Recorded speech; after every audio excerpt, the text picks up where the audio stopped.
essa live, esse nosso bate-papo, a gente fez a divulgação. Eu vou agora fazer uma entrevista com a doutora Rafaela Garreta. A doutora Rafaela é advogada, é licenciada no Brasil e aqui nos Estados Unidos. E nesses últimos dias, com a crise do coronavírus, muita coisa tem aparecido, muitas dúvidas têm aparecido, as pessoas estão preocupadas, né? Porque, afinal de contas, a gente tem que se prevenir de todos os lados, e principalmente agora existem muitas dúvidas relacionadas aos direitos, dúvidas jurídicas. Normalmente, né, doutora Rafaela, já se tem muitas dúvidas. Os imigrantes, todos nós que vivemos em outro país, a gente sempre precisa de orientação de um advogado, de uma equipe especializada, mas especialmente agora, vocês têm recebido muitas dúvidas aí no escritório, né? Vocês trabalhando remotamente, mas o trabalho continua a todo vapor, é isso? Exatamente, Fabiano. Boa noite, né, para os nossos seguidores aqui, a audiência. Sim, por causa do coronavírus, o nosso escritório, como vários outros negócios, não está aberto para o atendimento ao público, né? Nós não estamos atendendo o público pessoalmente lá no escritório. A nossa equipe está trabalhando remota. ah, mas continuamos trabalhando, continuamos respondendo perguntas, continuamos fazendo consultas jurídicas, continuamos trabalhando nos casos dos nossos clientes e continuamos recebendo várias respostas boas durante a pandemia do coronavírus. Certo. Bom, uma primeira dúvida para a gente começar aqui a nossa entrevista. Como é que está o funcionamento das cortes e como é que está o processamento de documentos? Você acabou de dizer agora que tem recebido respostas, mas como é que está nesse momento? Está funcionando? Não? Está sendo mais lento? Como tem sido? Então, para responder essa pergunta, Fabiano, eu tenho que dividir em alguns parâmetros, né? Uhum. Porque nós temos a Corte de Imigração, que é uma questão que várias pessoas estão perguntando. O que está acontecendo nas cortes de imigração? Estou tendo audiência.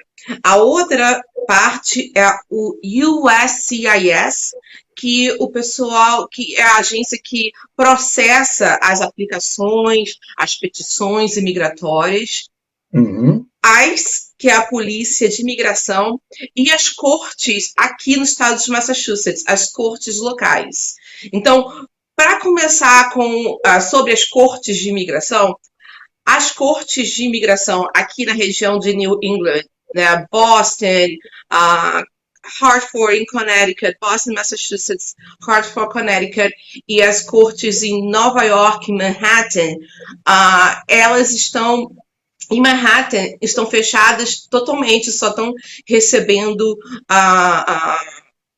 petições e documentações se você já tem um caso imigratório. Em Uhum. Boston e em Hartford estão fechadas para público. Elas estão recebendo documentos para filing, né? Petições, aplicações e documentação para o seu processo, mas elas só estão tendo audiência para as pessoas que estão presas, tá? Tem muitas cortes totalmente fechadas. As cortes que estão totalmente fechadas, elas se encontram nas regiões com pandemia, assim, que tá uma pandemia mesmo, como em Nova Uhum. York. Umas regiões estão abertas, são mais as regiões das fronteiras dos Estados Unidos, né? Porque tem um grande volume de pessoas entrando. Mas aqui, Boston e Hartford estão abertas para filing, para recebimento de petições, de motions, de documentos, Uhum. mas não estão abertas para público. Nós não podemos ir lá pessoalmente. E as audiências somente para quem está preso. Em relação ao USCIS, que é a agência que processa as aplicações e as petições administrativamente, né, imigratórias, assim, eles continuam recebendo as petições, recebendo as aplicações, continuam processando as aplicações e as petições. Inclusive, eu tenho escutado, né, nos grupos que eu faço parte e também nos meus casos, uma uma grande aceleração no processamento das aplicações, porque o USCIS está fechado para o atendimento ao público, mas internamente eles estão trabalhando. Nós não podemos ir lá pessoalmente fazer um InfoPass, por exemplo. O InfoPass é quando você quer fazer o acompanhamento, né, do seu processo ou fazer questionamento do seu processo pessoalmente, e também não estão nem agendando novas entrevistas e estão cancelando as entrevistas nesse mês até o dia 4 de maio já estão canceladas. As pessoas estão recebendo as mensagens de cancelamento, mas eles não estão abertos ao público. Em relação às cortes em Massachusetts, também estão fechadas para o público até o dia 4 de maio. Essa data, 4 de maio, tanto para a Corte de Imigração, quanto para o USCIS, quanto para as cortes aqui em Massachusetts, as cortes locais, é uma data ainda que está em aberto, né? Eles, de repente podem aumentar, acrescentar mais dias, dependendo do desenrolar da pandemia. Em todas as situações, as situações relacionadas à emergência, por exemplo, nas cortes locais, se você tem uma ordem restritiva, né, se você está em um lugar, você mora com uma pessoa e você sofreu violência doméstica, você pode ingressar com uma ordem restritiva e eles agendam a audiência. Questões de urgência também na Corte de Imigração, os casos de preso. Se tem alguma coisa urgente, tem como fazer em algumas cortes, tá bom? Mas essa data, ela está ainda em aberto, porque vai depender muito do desenrolar, Fabiano. Muita informação, né? Bastante informação, mas informações necessárias, porque, né, principalmente quem tem algum processo pendente fica preocupado, né, se isso está sendo levado adiante, se isso está parado, se isso é bom, se isso prejudica ou não, mas, excepcionalmente, então, esse é o cenário. Agora, você falou aí sobre a questão dos presos, né, como é que essa pandemia afetou e que tipo de situação pode ocorrer, por exemplo, para quem tem um familiar preso? Que tipo de assistência que o escritório pode dar nessa situação? Porque parece que tiveram algumas decisões recentes agora em relação aos presos para proteção, né, do ser humano em relação à contaminação. Fala um pouquinho para a gente sobre essa situação. Sim, Fabiano. Na última semana teve aqui em Massachusetts algumas decisões que tanto a Corte Federal em Boston quanto a Suprema Corte de Massachusetts decidiram que determinados tipos de presos deveriam ser liberados. Eu coloco presos em duas categorias, que são as categorias que nós encontramos mais na nossa comunidade. A primeira categoria são os presos por questões imigratórias. E a segunda categoria são os presos com questões criminais. Bom, vamos falar primeiro sobre as questões imigratórias. Quem está preso com questões imigratórias? Advogados de defesa aqui na região de Massachusetts ingressaram com essa ação perante a Corte Federal em Boston, tendo como fundamentação da petição deles a questão da pandemia, né, do coronavírus, levando em consideração que as cadeias e as prisões aqui na região não estavam fazendo testes quando aceitavam novos detentos. O confinamento, né? O lugar é confinado, são muitas pessoas no mesmo local. Também a falta do acesso do detento a material de higiene, como, por exemplo, sabão, papel higiênico, então, eles ingressaram com essa ação coletiva, os advogados de defesa ingressaram com essa ação perante, na realidade, foi um habeas corpus, que é um mecanismo que a Constituição dá para a liberação de pessoas quando você infringe legislação, como, por exemplo, a Constituição Federal. Então, eles ingressaram com essa ação e a Corte Federal decidiu e reconheceu que era um perigo para esse detento. Uhum. Na qualificação do detento, eles falam de pessoas que não têm um recorde criminal grave, tá? E pessoas que estejam no grupo de risco. Nós conseguimos e sabemos que pessoas que, mesmo que não estejam em situação de risco, só a questão psicológica de estar em um ambiente que possa, né, ocasionar contrair esse vírus, também pode ser base para você pedir para que você seja liberado. Inicialmente, não está sendo automático. Existem algumas regiões que o ICE está liberando grupos de imigrantes de uma vez só. Nós sabemos em algumas regiões que já foram liberadas dessa forma, grupos. Mas aqui na região ainda não está automático. Familiares, o detento, né, tem que fazer um pedido administrativo, um pedido de liberação, né, junto ao ICE. E se não houver essa liberação, pode pedir a Corte de Imigração. Então, não é automático. O escritório está trabalhando com várias organizações e também está emitindo, né, mandando esses pedidos de parole inicial com o ICE. E caso a gente não tenha uma resposta positiva ou se demore muito, a gente pede para que a Corte de Imigração decida essa determinação de custódia do ICE, tá?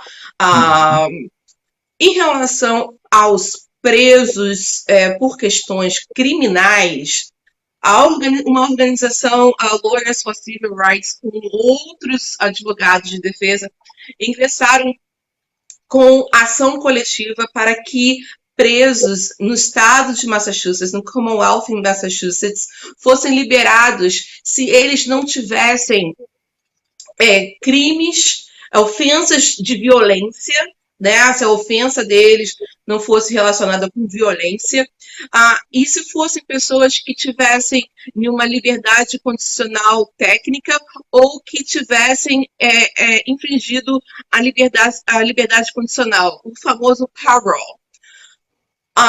Também não é automático. Tem que fazer um requerimento junto à corte local, né? Junto à corte que decidiu o seu caso ou que o seu caso está pendente perante ela, para fazer uma determinação também de custódia. Então, os dois ambientes, tanto o imigratório quanto o criminal, o imigrante, né, o defendant, eles precisam ingressar com um pedido para que seja liberado, tá? O nosso escritório está fazendo esse trabalho junto à comunidade e não espere, porque quanto mais tempo essas pessoas ficarem dentro, né, das cadeias, das prisões, mais propício eles vão estar, né, para contrair o vírus do coronavírus. Certo. Então, por exemplo, as pessoas que tiverem algum parente nessa situação e tem que estar preso aqui na região de Boston, né? Tem um local, tem uma área específica em que está sendo válida essa decisão, é isso? Então, as duas decisões, elas valem para o Commonwealth of Massachusetts. Então, aqui em Massachusetts, detentos tanto por questões imigratórias quanto detentos por questões criminais podem pedir, fazer esse requerimento para a determinação de liberação da custódia, né, de término da custódia, para que eles possam ir para casa. Independentemente de ser imigratório ou criminal, é estipulado que esse detento, quando saia da cadeia, ele faça uma quarentena de 14 dias para que, né, tenha certeza que ele não vai transmitir o vírus para outras pessoas, tá? Caso esteja contaminado. Mas uma dúvida que surge, doutora Rafaela, por exemplo, uma pessoa que esteja presa em algumas dessas duas condições que você acabou de citar, e consegue essa liberdade, é uma liberdade provisória, ocasionada agora pelo período da pandemia? Essa pessoa, estando aqui fora, de repente é mais fácil com que ela apresente mais recursos em sua defesa? Dá para saber isso ou ainda é muito incerto? Bom, é incerto, mas é muito provável que essas pessoas, se elas fizerem, né, tudo que for estipulado na ordem judicial, é muito provável que elas vão conseguir continuar soltas. Não depende de vários fatores para que eu possa responder essa pergunta. Mas é muito provável que elas vão continuar soltas caso elas cumpram tudo que for estipulado na ordem judicial. Certo. Uma boa notícia, então, né? Em meio a tudo que está acontecendo, para que se preserve a saúde dessas pessoas, né? Tanto a saúde física para evitar a contaminação, quanto também a questão emocional, né? De já quem já está na prisão e também com o medo da pandemia. Então, existe essa possibilidade no momento. Sim, é uma excelente notícia. Antes dessa decisão judicial aqui no estado de Massachusetts, eu já estava pedindo para outros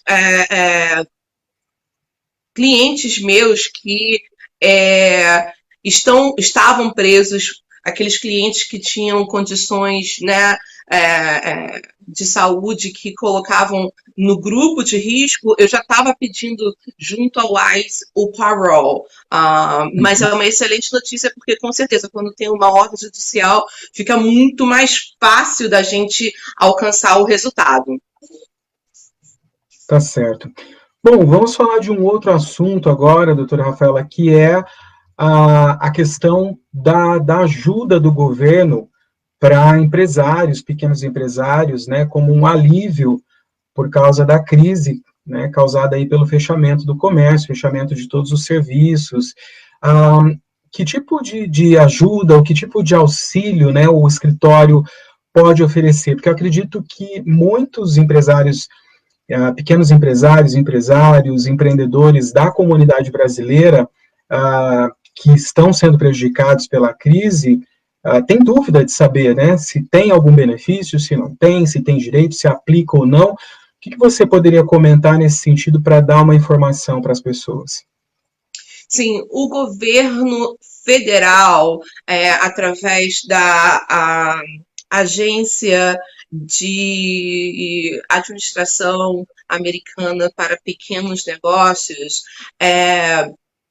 abriu, né, por causa do coronavírus, para todo o território nacional a oportunidade de pequenos empresários fazerem uma aplicação para um empréstimo por causa de problemas financeiros que foram ocasionados pelo coronavírus.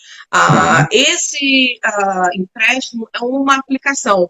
A aplicação é muito tranquila, é uma aplicação online. Nosso escritório também está dando apoio para empresários, pequenos empresários. Muitas pessoas, nós sabemos na comunidade, que tem a dificuldade da língua, de repente dificuldade com a tecnologia. Nós estamos dando esse apoio para os nossos clientes e também para outras pessoas que ainda não são nossos clientes. tranquilo. A aplicação ela é feita através do website do US Small Business Administration. Eu posso colocar aqui depois o website. A aplicação ela é bem básica, ela pergunta sobre informações sobre o nome do seu business, o EIN, né, que é o número de identificação de tax para para as empresas, pequenas e grandes empresas. Endereço, qual o nome do principal dono da empresa, quanto que foi o seu income, né? Quanto que a sua empresa fez no último ano. Questões bem básicas, se você tem empregados, quantos, é bem básico. Mas se o cliente, o prospective client, né, alguém tiver problemas em aplicar, nós estamos ajudando. Esse empréstimo, ele é até $10.000. Existem outros empréstimos para outros tipos de negócio, mas a nossa comunidade de pequenas empresas seria esse, tá? Um requerimento é que as atividades dessa empresa sejam atividades lícitas. Na nossa comunidade, a maior parte das empresas, nós temos empresários em todos os ambientes, né?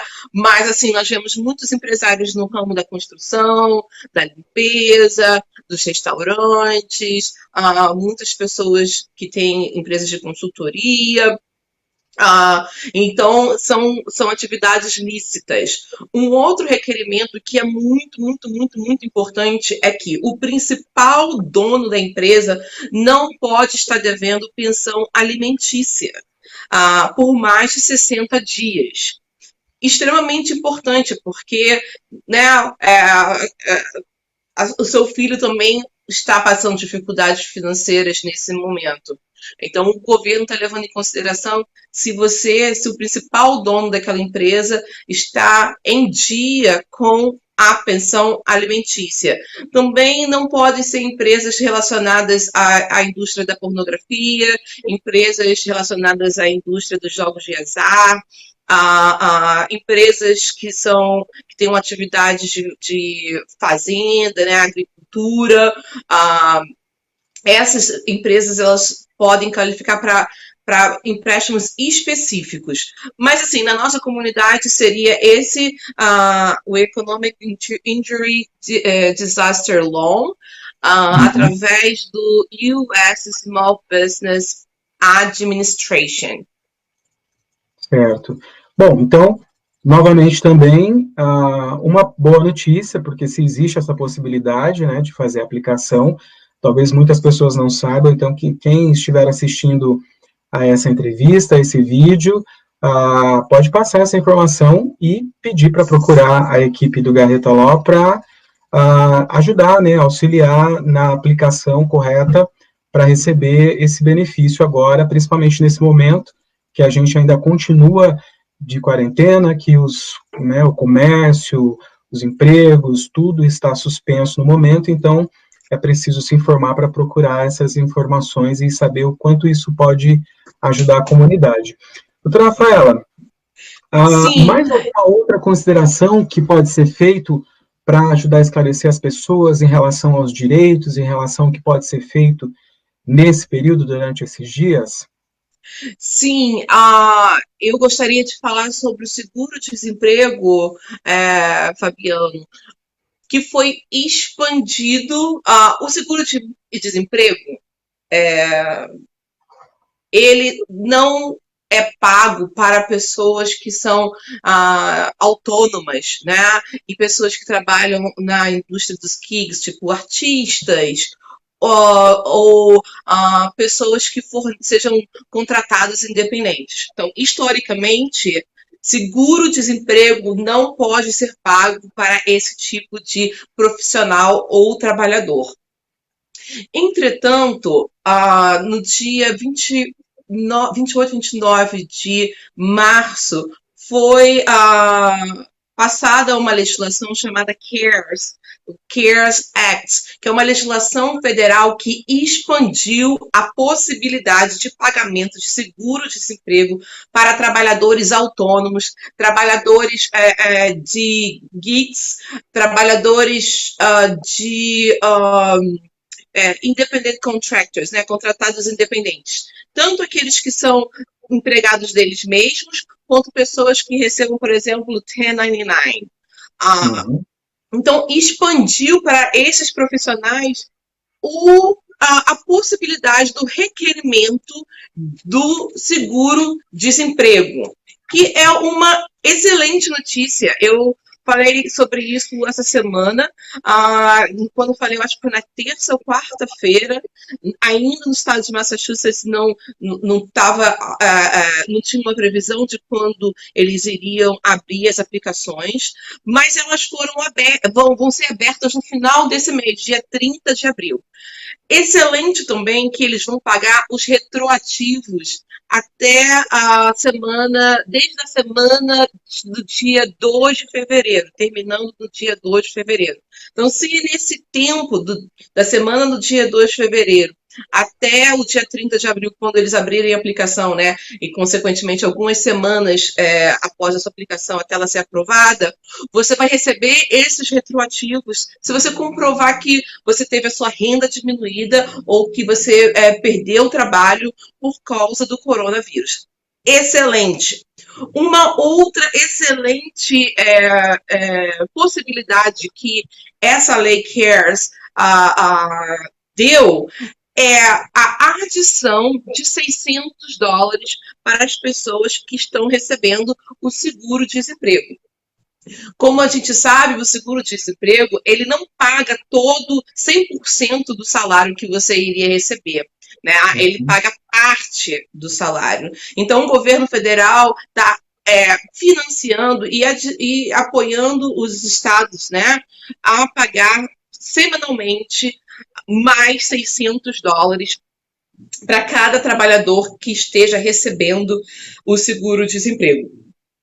Esse valor ele é retroativo ao dia 29 de março. Então, se você ainda não recebeu, quando você receber, você vai receber retroativo ao dia 29 de março. Uma outra grande notícia que tanto o CARES quanto o governador de Massachusetts já aumentaram o tempo do recebimento do seguro-desemprego. Historicamente, é pago até 26 semanas de seguro-desemprego. Agora, que dá 2 anos e um pouco, agora foi estendido por mais 13 semanas aqui no estado de Massachusetts. Então, ótimo. Eu acho muito bom, porque se alguém não conseguir um novo trabalho, né, durante esse ano e o próximo ano, por causa do coronavírus, vai ter o recebimento do seguro-desemprego. E também aumentou a possibilidade para aquelas pessoas que já exauriram, né, já utilizaram as 26 semanas de seguro-desemprego antes do coronavírus. E também aumentou, né, a possibilidade para as pessoas que não receberam suficiente renda no último ano para se qualificar para o seguro-desemprego. Então, praticamente todas as pessoas, todos os trabalhadores podem aplicar para o seguro-desemprego. A única notícia ruim é que o aplicante ele precisa ser documentado, tá? Precisa ter não precisa ter o green card, ele pode ter a autorização de trabalho somente, ou se no período que ele trabalhou ele tinha autorização de trabalho, ele também se qualifica para o seguro-desemprego. Então, isso vai aumentar a possibilidade para muitas pessoas, né? E um questionamento que muitos têm me perguntado é que quando você recebe benefícios, né? Ah, doutora, eu vou receber benefício do seguro-desemprego. Isso vai ter alguma consequência no meu processo de imigração se eu esteja aplicando para o Green Card, que é Uhum. a famosa lei do public charge que a gente tem conversado desde o ano passado? Uhum. Não. Não é só o fato de você ter recebido o seguro-desemprego que vai te colocar na posição de ser considerado um ônus para o governo, um ônus financeiro de despesa para o governo. O próprio Departamento do Homeland Security, Departamento da Segurança Nacional, explica que eles não levam em consideração o recebimento do seguro-desemprego porque é deducted, né? É deduzido do imposto de renda. Então, é um direito que você tem. É lógico que, se você estiver aplicando para, né, o Green Card e você tiver outros fatores, você tiver recebido outros benefícios, você não estiver procurando um emprego, outros fatores podem ocasionar que você seja considerado um public charge, mas não é somente o fato de você ter recebido o seguro-desemprego que vai ocasionar isso. Ótimo. Tá certo. Bom, doutora Rafaela, reforçando novamente que o escritório está fechado para o atendimento pessoal ao público, mas toda a equipe continua trabalhando nos processos, tanto nos processos que já estavam em curso, quanto agora em novos processos e também atendendo a essas dúvidas e oferecendo esses serviços que são muito específicos também agora, né, das necessidades das pessoas agora em relação a essa época de crise, né?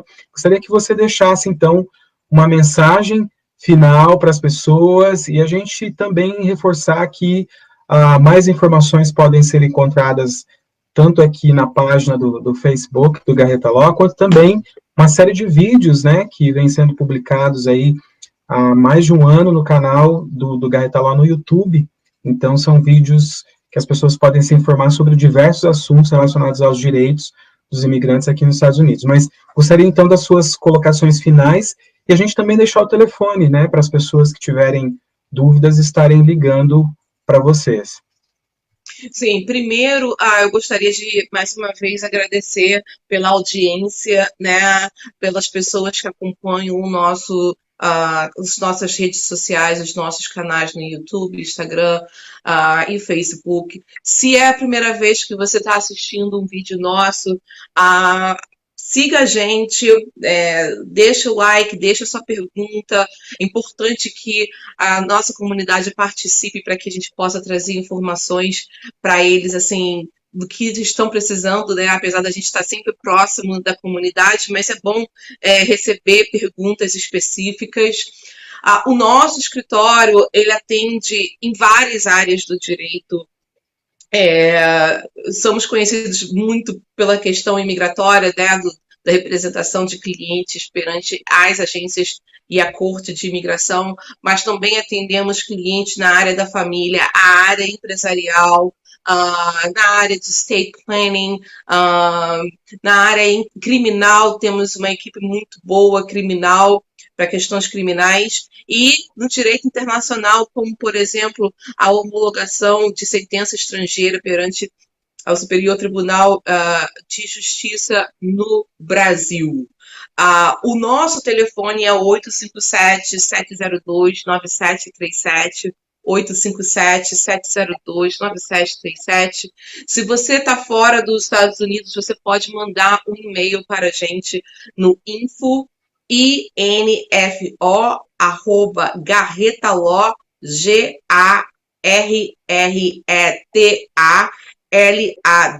GARRETALAW.com. Como você disse, a gente já tem esse trabalho, né? Como eu considero um trabalho comunitário, fornecer informação coerente e correta. Nós vemos muitas pessoas, às vezes, com muitas dúvidas que não conseguem alcançar, né, a resposta. Então, a gente vem aqui trazer aquela informação correta e coerente. Temos vários vídeos no YouTube, nas redes sociais, aí no Facebook, no Instagram, e atendemos clientes, e muito obrigada de novo por você, Fabiano, estar aqui participando comigo, né, fazendo essas perguntas que você também tem recebido da comunidade. E muito obrigada a todo mundo que participou aqui e assistiu o nosso vídeo. Tá certo. A gente costuma fazer a live no escritório, né? Mas agora, em função desse momento, é preciso utilizar outras plataformas. Então, hoje foi essa primeira entrevista aqui, a gente vai marcar outros bate-papos para passar mais informações para as pessoas, para atualizar, porque, né, de agora até na próxima semana, nos próximos dias, muita coisa pode mudar, então é preciso sempre estar atualizando.